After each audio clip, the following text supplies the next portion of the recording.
pregunta. ¿Usted fue primero peronista y ahora es kirchnerista o no llegó a ser peronista y es kirchnerista? No, Eduardo, quienes no me conocen y quizás no tienen por qué saber qué hice durante más de 23 años de mi vida, pueden simplemente verme en este rol cerca de Alberto Fernández y siendo parte del Frente de Todos y se preguntan quién es Victoria Tolosa Paz. Y Victoria Tolosa Paz es una mujer, madre de 3 hijos, contadora pública, que viene desarrollando hace muchísimos años una tarea política, fundamentalmente en los 2 ministerios más importantes que tiene la Argentina, el de Desarrollo Social de Nación y el de Provincia. Y ahora sí, siendo muy joven, la política como herramienta de transformación. Y allí me forjé, como digo yo siempre, en el peronismo, incluso antes de que llegara Néstor Kirchner a la Argentina. O sea, soy de aquellas jóvenes que militábamos en la provincia de Buenos Aires, en la triste crisis económica y social del 2001, y que llega justamente al Ministerio de Desarrollo Social de la Nación, incluso antes de que llegara Alicia, ¿no? ¿Y llegó a estar con Chiche Duhalde? Sí, claro que sí. Sí, claro que sí. Fue de las jóvenes que ingresó a aquel ministerio en aquel gran trabajo social que se desarrollaba en toda la provincia de Buenos Aires. Y quienes me acompañaron y que tuve, por supuesto, la posibilidad de ser parte de los equipos técnicos. Te hablo de Victoria, 24 años, ¿no? No 48 como tengo ahora. Pero en aquellos años tengo muy presente lo que fue para mí no solamente diseñar y ser parte de un equipo que buscaba la transformación, el acompañamiento también de una Argentina que tenía niveles de pobreza y indigencia muy marcados, pero que había una vocación de poder resolver algunas de las cuestiones estructurales de nuestros asentamientos más complicados. Digo, Villa La Cárcova, Villa Palito, una y cada uno de los asentamientos que hoy los tenemos más claros por el RENAVAP, pero que en aquellos momentos eran bien diferentes a lo que son ahora. Por suerte ahora hay algunos avances en materia de infraestructura, sobre todo en esos barrios, que dan cuenta también de algunas de las cosas que se han podido avanzar, por suerte, ¿no? Todavía insuficientes, pero hay avances en esos barrios. Siempre digo que si vas a ver el trabajo que hace el padre Pepe en La Cárcova, claramente mucho de lo que se hizo ahí tuvo que ver con una fuerte impronta de nuestra iglesia, de nuestros curas y de una red comunitaria que se expresa en esos territorios. Así que soy peronista. Por supuesto defendí los 12 años del gobierno de Néstor y Cristina y ahora soy parte de quien tiene la responsabilidad de llevar adelante la boleta del Frente de Todos en la provincia de Buenos Aires, sintetizando a todo el frente, ¿no? Tolosa, bueno, usted de alguna forma va a encabezar lo que va a ser la defensa del gobierno. El gobierno va a poner sobre la mesa en la próxima elección, para muchos muy importante y definitiva para el futuro de la Argentina, lo que va a ser la defensa del gobierno de Alberto Fernández. A ver, Daniel, es un poco lo que venimos haciendo muchas y muchos que teníamos hasta hace unos días funciones ejecutivas al lado del presidente de la Nación y que le poníamos voz a lo que durante el 2020 transcurrió en la Argentina de manera excepcional, que es la pandemia, que tiene que ver con lo que todos ya aprendimos a conocer, las políticas de cuidado, cómo avanza el plan de vacunación, pero que más allá de todo eso, que por suerte me acompaña Daniel Goyán para ponerle voz con una especialidad y con quien fue el hombre que encabezó el proceso de vacunación más importante en la provincia de Buenos Aires, a mí me toca no solamente contar lo que hicimos en materia social, que fue muy importante, sino también en materia económica y productiva, ¿no? ¿Cuál es el proyecto de Argentina que está en juego en esta elección, no? Bueno, pero en ese sentido, 2 cositas cortas. Sí. Digo, hay que defender una inflación de 50% y una pobreza de 50%.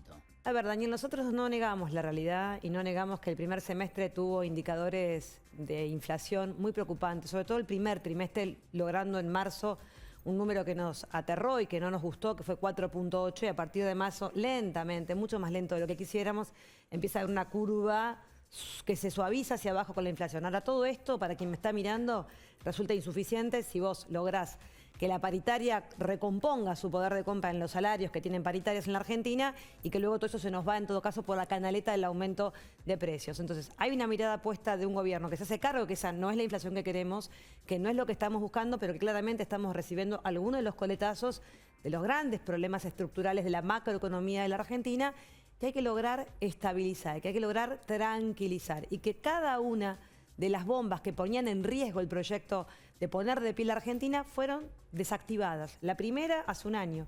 El 4 de agosto nuestro gobierno nos liberó a todos nosotros de 37.000 millones de dólares de la deuda. Ese primer acuerdo con los acreedores privados, aunque el ciudadano de a pie no entienda en qué le modifica la vida, le puedo asegurar que modifica, por ejemplo, el plan del presupuesto 2021. Sin ese acuerdo con acreedores, el presupuesto de este año no podría haber tenido la inyección que tuvo y que tiene en obra pública. y que esa obra pública se traduce en puestos de trabajo en la provincia de Buenos Aires y que esa obra pública nos permite, como nunca antes, dotar de la logística y la infraestructura que necesitamos en nuestra provincia junto al gobernador Kicillof para poder obviamente acompañar a los empresarios que hoy en la provincia de Buenos Aires y en la Argentina están invirtiendo. Hoy asistimos a empresarios que amplían plantas, vengo de La Plata, Fanelli, planta por excelencia ladrillera de la capital de la provincia.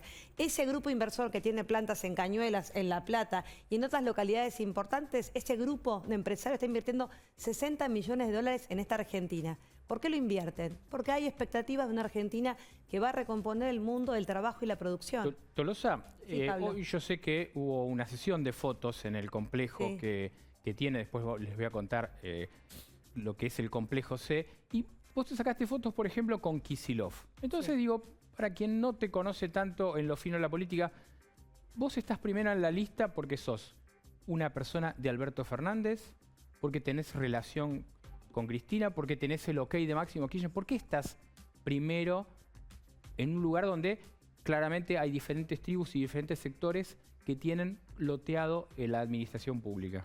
Toda la lista de diputados nacionales, Pablo, del Frente de Todos, se consensó en una mesa de decisión, que sin lugar a dudas la encabeza el presidente de la Nación con Cristina, pero por supuesto escuchando muy atentamente lo que aporta Sergio Massa, Máximo y Axel Kicillof. En esa mesa de decisión se eligieron quienes teníamos responsabilidades para esta campaña y me han dado a mí la confianza para poder salir, no solamente a hacer lo que ya venía haciendo, sino, vuelvo a repetirte, junto con Daniel Goyán y con el resto de las compañeras y compañeros de la lista, poder ponerle voz a un proyecto político que va no solamente a pedir un voto de reafirmación del rumbo de la Argentina, sino que vamos a la Cámara de Diputados para ya también seguir siendo parte de un equipo, de un bloque de diputados que ya viene trabajando. ¿Pero vas con un discurso moderado o por ahí, como te preguntaba al principio Eduardo, vas a tener condimentos del discurso que el kirchnerismo sí mantiene a través de Máximo o de la propia Cristina cada vez que irrumpe en la campaña? Mira, cada dirigente de la Argentina tiene su propio estilo. O sea, habrá quienes me ven aquí y me ven parecida a Fernández, habrá quienes me ven parecida a Cristina,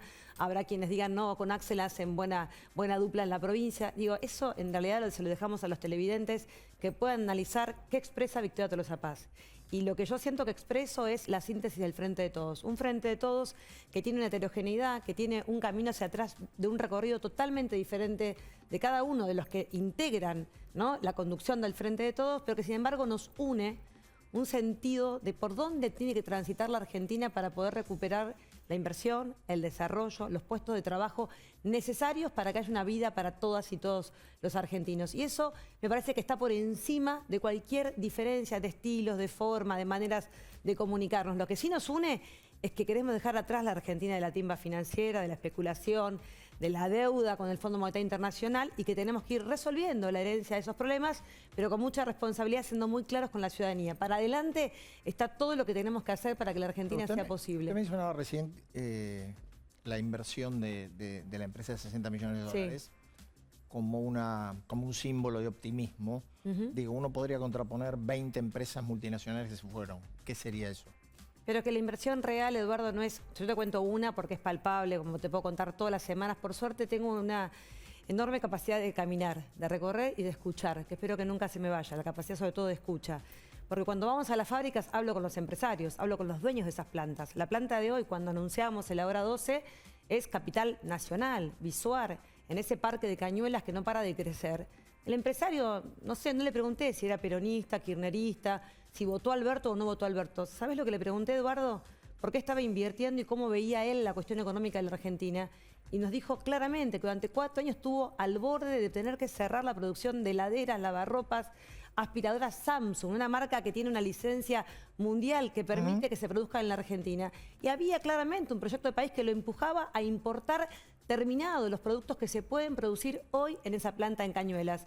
Y me acerqué no solamente a hablar con los empresarios que siguen invirtiendo y acaban de tomar una línea de crédito de la banca pública, no al servicio de la TIMA, al servicio de que esa planta tenga 4.800 metros cuadrados más a partir de la construcción de esa planta, que va a tener 70 nuevos trabajadores. Vos me decís, y 70 en el mundo de la desocupación que tiene la Argentina, pero los trabajos se cuentan uno a uno. Las plantas se amplían mirando la capacidad productiva de las ramas y sectores de la economía real que tenemos que tener capacidad de poder desarrollar con políticas activas, mirando a ese empresario y diciéndole, acá hay un Estado que quiere que usted invierta esta cantidad de dólares que tenía para poder seguir generando trabajo. Él va a seguir teniendo una expectativa de rentabilidad que esperamos que sea buena para que pueda seguir claramente el camino de la inversión. Rosa, las encuestas de los empresarios no dicen lo mismo, no tienen la visión que tiene usted, y me parece aparte que los datos de la economía marcan que la recuperación no está. Yo quería hacer una pregunta política. Perdón, Daniel, ¿qué datos de la economía? Porque la inversión no hace 6 meses que la caída del año pasado. Está bien, pero por primera vez la industria muestra un crecimiento del 4% por arriba del tercer trimestre del 2019. Nosotros no lo comparamos con el año pasado porque el año pasado no existió por las condiciones que tuvimos que atravesar con la pandemia. Nosotros no comparamos con el peor año que fue el año pasado. Nosotros nos vamos al 2019, en esa Argentina de Macri, donde no estaba la producción, la industria y la capacidad de mirar a la Argentina. Yo siempre digo que no se trata de mirar el pasado como para buscar el culpable, sino que nos pongamos de acuerdo en que si el resultado de esa política económica es el resultado que todos esperamos. ¿Esperamos ese resultado donde los indicadores de inversión, de desarrollo, de producción fueron a la baja, o esperamos todos que realmente la Argentina pueda salir incluso buscando una agenda de consenso, Daniel, con la oposición política? Porque eso es lo que tenemos que buscar, una agenda que nos permita ponernos de acuerdo sobre algunos ejes. Pero los niveles de inversión en Argentina respecto al Producto Bruto Interno son de los más bajos de los últimos años por muy lejos. Estamos en el 13, primer semestre de este 2021, y por eso somos auspiciosos y por eso no solamente estamos confiados de lo que vinimos a hacer, sino que nos damos cuenta que atravesando una pandemia de manera excepcional, con ramas y sectores de la economía real que están sumamente dañados, como la hotelería, el turismo, la gastronomía, el cine, el espectáculo, nosotros eso lo miramos con mucha preocupación porque son ramas que sabemos que están muy golpeadas, no por las políticas de Alberto Fernández o del gobernador, sino porque el COVID produce el daño que sabemos que produce, pero miramos el resto de las ramas, la metalmecánica, la siderúrgica, la automotriz, la construcción. Hace 5 meses, sacando mayo, que fue un mes donde, vuelvo a repetir, tuvimos que guardarnos, tuvimos que seguir cuidándonos, y también veníamos con enero, febrero, marzo, abril, mayo nos caemos, pero nos caemos no por una política económica, sino porque lamentablemente hasta que no nos saquemos de encima el COVID y avancemos con el plan de vacunación, va a ser muy difícil poder ver y palpar en todas las ramas y sectores lo que venimos a hacer. El plan de vacunación va a estar en el centro de la campaña electoral, me parece, por parte del oficialismo. ¿Cómo piensa, lo que sacó Kicillof respecto a María Eugenia Vidal fueron 14 puntos? ¿Cuál es su objetivo en términos de achicar o agrandar esa brecha posible? Nosotros tenemos una expectativa que es el objetivo de poder hacer la mejor elección. No me gusta ponerle un objetivo en términos porcentuales. Sabemos que los oficialismos en todo el mundo han sido castigados por el manejo, digamos, del COVID, porque genera enojo, porque genera una decepción muy grande vivir en una vida con COVID. Nadie quiere vivir esta vida donde no está el abrazo, donde no está el beso, donde no está el mate con tu mamá, donde tenés que restringir el abrazo a la persona que más querés en el mundo para seguir cuidándola. Quienes tenemos madres y padres tratamos permanentemente de el choque del puño, pero no es lo mismo que abrazar a tu padre y decirle que lo amás. Eso no está entre nosotros hoy, y claramente eso nos va complicando aún más. Por eso digo que los oficialismos de todo el mundo han tenido elecciones muy complejas. Sin embargo, nosotros somos optimistas, Daniel. Pero optimistas no pensando que todo está bárbaro, no optimistas negando que el salario tiene que seguir creciendo, que las jubilaciones tienen que recomponer su poder de compra y adquisitivo, sabiendo que hay ramas y sectores golpeadas. Pero somos optimistas porque nos estamos dando cuenta que en el manejo de la pandemia, el priorizar la vida, el dotar del sistema sanitario como lo dotamos, el trabajar de manera mancomunada el sector público y el privado. Se lo pueden preguntar a cualquier empresario del sistema sanitario de la Argentina, cómo hubo ahí una comunión, una solidaridad de lo público y lo privado al servicio de la vida. Todo esto tampoco evitó las muertes, todo esto no evitó los más de 100.000 fallecidos de la Argentina, pero sin embargo somos conscientes de que las muertes no las pudieron evitar ni las principales potencias del mundo. Entonces, haciéndonos cargo de lo que vinimos a hacer, queremos que quede cada vez más en descubierto los 2 proyectos de Argentina que son los que se juegan en esta elección. Precisamente eso le quiero preguntar, porque ustedes el 12 de septiembre van a ir a una PASO, aunque tienen una lista única, pero del otro lado, Juntos tiene 2 listas, Santilli y Manes. ¿Con quién se siente más cómodo discutiendo? ¿Con Santilli, que es el PRO, o con Manes, que es alguien que llega de la política como un outsider? Pablo, lo importante no es cómo me siento yo, porque posiblemente yo me pueda sentar con cualquiera de quienes terminen siendo los ganadores de esas pasos, ¿no? Supongo que la ciudadanía va a votar dentro de esa Alianza Cambiemos o Juntos o como se llamen, con distintos nombres, con distintos domicilios, va a haber seguramente una definición allí. Lo que sí te puedo decir es que no es la comodidad de Victoria Tolosa Paz. No voy a elegir al candidato que me quede más cómodo en el debate, porque sí lo que tengo muy claro es que lo que voy a tener enfrente, sea Manes o sea Santilli, es un proyecto de país que ya mostró lo que puede hacer para la Argentina, que es destruir su capacidad de producción y de generación de trabajo. Pero Manes es lo mismo. El interior profundo. Manes es lo mismo. Los dos expresan lo mismo. Claramente que ahora Manes aparece como un outsider, como una persona que está fuera de la política y viene a aportar. Claramente, no solamente lo digo yo, lo dice el propio Santilli, que Manes fue parte del equipo de María Eugenia Vidal, o sale Morales a enfrentar. Yo creo que ahí hay un ruido que a mí me parece que hay que dejarlo en el ruido de ellos, ¿no? Porque nosotros tenemos una responsabilidad, Pablo. Ellos son oposición política, me parece a mí, con mucho respeto se los digo, están debatiendo la Argentina del 23, las candidaturas presidenciales del 23. Nosotros tenemos una responsabilidad. Hasta hace 48 horas yo tenía responsabilidades como funcionaria pública nacional. Renuncié y me hago cargo de esta campaña poniendo la voz a un proyecto político no solamente en el que creo, sino en el que estoy convencida que cada una de las decisiones que toma nuestro presidente, junto a Cristina y junto al gobernador y junto al equipo económico y productivo, buscan reactivar la economía de la Argentina profunda.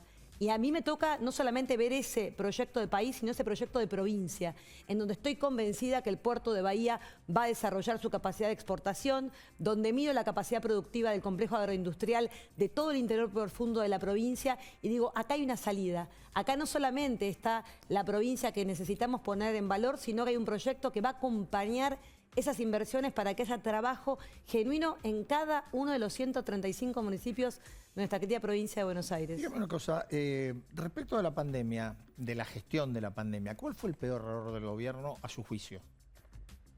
El peor error de nuestro gobierno, a mi juicio... Durante el año y medio de gestión de pandemia. Bueno, para mí ya lo ha marcado el presidente de la Nación, que fue el error de aquella situación muy tremenda que terminó con la salida de Ginés González García. Porque nos costó todavía tener que explicar...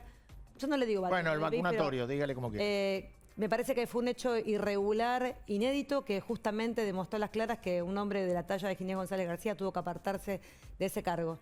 No solamente porque me duele en la estima personal que le tengo a Ginés, sino porque creo que fue un daño que luego tuvimos que estar permanentemente asistiendo a preguntas y repreguntas, si me vacuné una vez, si no, cuándo me anoté, cuándo me llegó la dosis. Me parece que no pudimos, obviamente... En ese momento, sobre todo, bueno, para mí fue muy acertada la decisión del presidente y nos permitió, obviamente, avanzar en algo que la oposición había intentado instalar en la Argentina. Previo a ese episodio del Ministerio de Salud, hubo un intento muy grande de que la vacuna no iba a estar en la Argentina. Es más, algunos titulares, algunos medios muy importantes decían, en la Argentina, este año... Ustedes saben, ¿no? Porque son parte del mismo medio. Clarín titulaba una de 18 una a de las 65 vacunas, sin comorbilidades no iba a haber. Una de las vacunas la están esperando 6 millones de personas. A ver, vuelvo a repetirte. Y se están haciendo pruebas con otras vacunas estoy de acuerdo, Eduardo, para poder porque nosotros, mira, inmunizar a la gente. Cuando uno gobierna es sin beneficio de inventario. Y claramente, digo, decir las cosas por su nombre. Hubo apuestas a que las vacunas no iban a estar ni siquiera para los jóvenes sin enfermedades prevalentes y las están. Hoy tenemos en los municipios de la provincia de Buenos Aires liberado para mayores de 18 años, tienen que ir a una posta de vacunación. Cualquiera que me ve, a cualquier posta, tienen que ir. Y es una gran tarea que nos tenemos que dar. Lo cierto es que hoy tenemos una preocupación y las personas que nos están mirando tienen que saber que el mes de agosto toda esta apuesta tiene que ver con que llegue la segunda dosis de la Sputnik V, porque claramente, yo tengo a mi madre que está esperando, si me está escuchando lo sabe. El domingo fui a su casa y me decía cuándo me llegue, le digo el mes de agosto va a ser el mes, todavía no tiene 70 años, tiene 69 años y está esperando su dosis. Y está preocupada. Y es cierto que hay una preocupación allí y yo prefiero poner toda la energía en llevar tranquilidad, porque agosto va a ser este mes que nos permita dotar de esta segunda dosis a todos aquellos que ya se pasaron los 90 días y no la tienen, Eduardo. Nos hacemos cargo de esa complejidad. Hubo una carta que a muchos las enojó y para mí demostró la capacidad también de un gobierno de defender que la vacuna tiene que llegar a la Argentina porque no solamente es la vida y la esperanza, Eduardo, es la posibilidad de poder demostrarnos todos que la Argentina tiene un destino diferente. Yo creo que ustedes deben pensar como yo que la Argentina puede y debe ponerse de pie. No hay destino para este país si no pensamos hacia adelante cómo nos ponemos de pie. Sí, sin duda. Yo quería hacerle dos preguntas muy cortas. En la revista Noticias dijo que en la reunión con Cristina Kirchner, Cristina le había dicho a usted, la vicepresidenta, que le hacía acordar de cuando ella era joven, porque le dijo, sos linda, sos inteligente y tenés empuje. ¿Es cierto? Bueno, los periodistas escriben e imaginan muchas cosas y posiblemente haya muchos que les haga correr a Cristina. ¿No le dijo eso? No me dijo eso, no. No, pues si no le quería preguntar si usted se sentía como una heredera. No me dijo eso, pero es probable que mucha gente sienta que puedo ser una persona, quizás porque yo digo que somos las dos platenses y haya algo en esa ciudad que nos une, pero por supuesto el mayor de los respetos y la admiración a nuestra vicepresidenta y fundamentalmente, creo yo, en esta potencia que ha logrado junto a Alberto Fernández. Algunos aspiraban en estos primeros 18 meses que este frente de todos se quebrara, se rompiera, ¿no? Y yo creo que más que nunca, Alberto, Cristina, Sergio Massa, Máximo Kirchner, Axel Kicillof y el resto de los gobernadores están viendo cómo y de qué manera trabajamos con esta agenda, que no quiere decir que no tengamos diferencias hacia adentro de nuestras fuerzas, pero sí la agenda que tiene que ver con poner la Argentina de pie está muy en sintonía con lo que tenemos que hacer. Dígame, le hago la última pregunta, y no le voy a preguntar ni por Cuba, ni por Nicaragua, ni por Venezuela. Le pregunto, en su elección, ¿qué sociedad o qué modelo del mundo le atrae? No digo perfecto, no hay nada perfecto. ¿Qué sociedad, qué país a usted le atrae? Nosotros tenemos que aspirar a ser lo que somos una Argentina. No, bueno, eso ya lo pero sabemos. no tengo... Pero el mundo, tiene una oferta que uno puede decir, esto me gusta más, esto me gusta menos. A ver, me parece que cualquier comparación no tendría la mirada de nuestra cultura, de nuestra historia. No hay un país como este. No tengo un país que haya sufrido, que haya padecido, que se haya sometido y que se haya puesto de pie tantas veces en los últimos 40 años. No tengo ese ejemplo. Yo tengo 48 años y si me decís a mí, ¿a quién le tocó vivir una trágica dictadura militar? ¿A quién le tocó crecer con esa dictadura siendo la escuela primaria una escuela pública? ¿A quién le tocó ver en todo caso en la edad de la adolescencia a los 90 como un esquema de neoliberalismo, políticas de entrega, privatizaciones de los servicios públicos? O sea, tenemos mucha historia, mucho dolor, pero también una capacidad enorme de reconstruirnos de las cenizas. Entonces, ¿qué aspiro a hacer? ¿Cuál es nuestro modelo? ¿Cuál es nuestra mayor responsabilidad? Poner esta Argentina de pie con toda esa historia sobre nuestros hombros, pero con una capacidad enorme de empezar a dejar algunas discusiones zanjadas entre el oficialismo y la oposición. ¿Qué pretendo yo?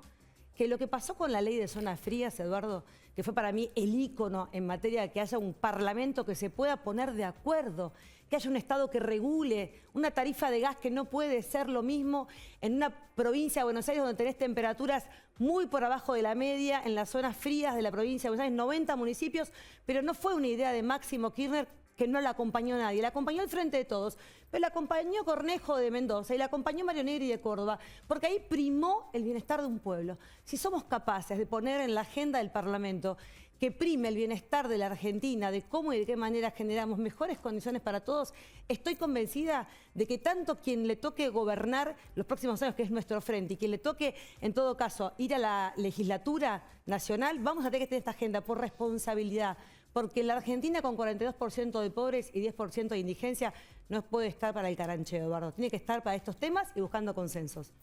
Gracias por estar esta noche. Muchas gracias. Muy amable.